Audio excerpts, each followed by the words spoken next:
Hello everyone, welcome back to this channel. In this video, I will show you the easy and clear steps on how to disconnect from Google Drive and OneDrive on computer. So how to disconnect from Google Drive and OneDrive on computer?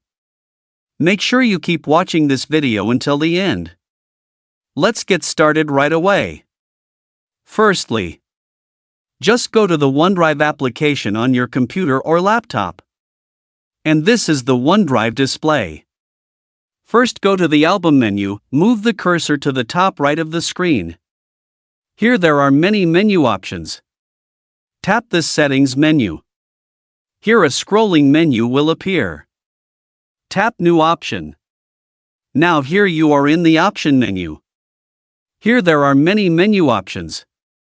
Tap the import cloud photo and files menu. Now a menu like this will appear. Move the cursor to this Google Drive menu. Next tap this three-dot icon. And tap Disconnect from Google Drive. Tap Disconnect. Wait for the disconnect process to complete. This has finished disconnecting from Google Drive.